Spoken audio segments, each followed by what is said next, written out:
મારી કુચુની મોજ ચેનલમાં આપનું સ્વાગત છે। આજના વિડીયોમાં આપણે વાત કરવા જઈ રહ્યા છીએ કે ઠાકોર ફેમિલીના ઘરે અચાનક આ શું ઘટના બની ગઈ, અચાનક આવું સંકટ તેમના પપ્પાનું થઈ ગયું, એક્સિડન્ટ। જુઓ તો ખરા કે તેમની હાલત કેવી હતી, તમને વિડીયોમાં લાઈવ જોવા મળી રહ્યું છે કે જુઓ તો ખરા અચાનક આવી એક્સિડન્ટની ઘટના કઈ રીતે થઈ।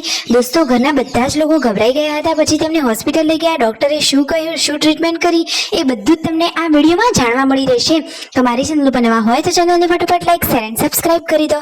Full video in life of Thakor channel દોસ્તો ફૂલ વિડીયોની લિંક ડિસ્ક્રિપ્શનમાં મૂકેલી છે, ત્યાં જઈ તમે આખો વિડીયો વોચ કરી શકો છો। આવી ટૂંકી ટચુકડી લાઈવ લેટેસ્ટ એન્ડ ટ્રેન્ડિંગ માહિતી મેળવવા માટે કરી દો મારી ચેનલને ફટાફટ સબસ્ક્રાઇબ। તો ચાલો દોસ્તો વધારે રાહ ન જોતા આપણે વિડીયોની શરૂઆત કરી દઈએ છીએ। તમે વિડીયોમાં લાઈવ જુઓ કે સવારે તો કાજલબેનની બાદ એમના મમ્મીને લોકોએ બળીનો નાસ્તો કર્યો અને પછી આ ભાઈ બહેન એટલે કે સંજયબેન અને કાજલબેન ખેતરમાં ચાલ્યા અને શિલ્પા ભાભી અહીંયા ચૂલા ઉપર સરસ મજાની બપોરે રોટલી બનાવી રહ્યા છે અને મિતાંશ તો જુઓ કાજલબેની બાની સાથે રમતો હતો ને પછી એ તો એમના મમ્મીને આપી રહ્યા છે। દાદી માને તો આ તો લાડકો દીકરો છે અને મિતાંશ તો બધાની જોડે આરામથી જાય છે। સાંજની જમવાની તૈયારીઓ થઈ રહી હતી, શિલ્પા ભાભી આ બાજુ લસણ ખોલી રહ્યા છે અને પાર્વતી ભાભી લોટ બાંધી રહ્યા છે અને અચાનક જ દોસ્તો સાંજના ટાઈમે અચાનક આ કેવી ઘટના બની, કિંજલબેની બાને મૂકવા જીગરકુમાર આવેલા હતા અને પછી જુઓ તો ખરા શું થયું। અત્યારે સરસ મજાની મોજ મસ્તી ચાલતી હતી ને અચાનક જ આવા સમાચાર સાંભળવા મળ્યા। તો દોસ્તો જુઓ તો ખરા કે રણજીતભાઈ અને સંજયભાઈને તો જીવ જ અદ્ધર થઈ ગયા, ઘરના બધા જ લોકો ચિંતિત થઈ ગયા। એમના ઉપર ફોન આવ્યો તખાભાઈનો કે મામાનું એક્સિડન્ટ થયું છે, એટલે કે રણજીતભાઈના પિતાનું એક્સિડન્ટ થયું છે, કેવી હાલતમાં છે, શું સામે કોઈ સાધન હતું કે સ્લીપ ખાઈ જાય કે શું હાલત છે તેમની, એ બધું જુઓ આ વિડીયોમાં તમે। તેમની સાથે ત્યાં ગયા ત્યારે તેમના પપ્પાની હાલત તો કેવી હતી, આખો જ શર્ટ લોહી લોહી, આંખના ભાગે તો ઘણું બધું વાગ્યું હતું। અરે રે આપણાથી તો એમનો આવો ચહેરો પણ નથી જોવાતો। ખરેખર દોસ્તો એ તો જેના ઉપર વીતે એને જ ખબર પડે। તો રણજીતભાઈ સંજયભાઈના તો જુઓ રૂવાટા ઊભા થઈ ગયા હતા। એ તો કહે છે કે અમારા ઘરમાં માતા પિતાને કંઈક થાય એ તો એમનાથી જરાય ના જોવાય અને તો સાચી વાત છે ને, એમને જ આટલા મોટા કર્યા હોય અને પછી એમના ઉપર કોઈ તકલીફ આવે એ તો દીકરાઓ ના જ જોઈ શકે ને। જુઓ તો ખરા આ રહ્યું એ બાઈક, આ બાઈક લઈને તેઓ જતા હતા ને અચાનક જ આ રોડ ઉપર તેમનું બાઈક સ્લીપ ખાઈ ગયું હતું।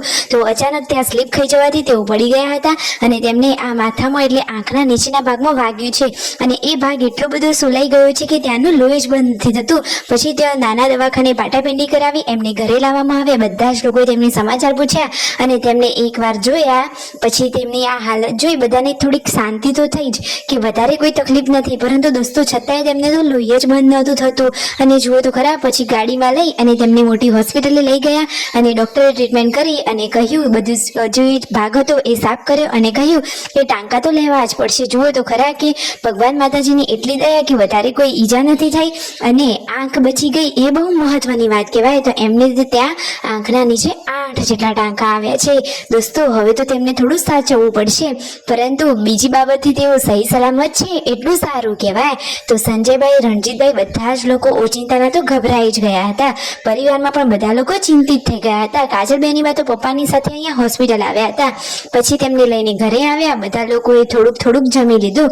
આજે તો કોઈને જમવાની પણ ઈચ્છા નથી રહી, કારણ કે આવા સમાચાર સાંભળ્યા એટલે પછી કોઈને જમવાનું જ નહોતું ગમતું। તેમના પપ્પાના હાથે જે ઘડિયાળ હતી એ ઘડિયાળની હાલત તો કેવી થઈ છે તમે જુઓ તો ખરા।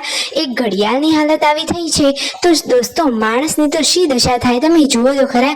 તો આપણે પણ સાવચેતી રાખવી જોઈએ અને એકદમ સાવધાનીપૂર્વક સાધન ચલાવવા જોઈએ।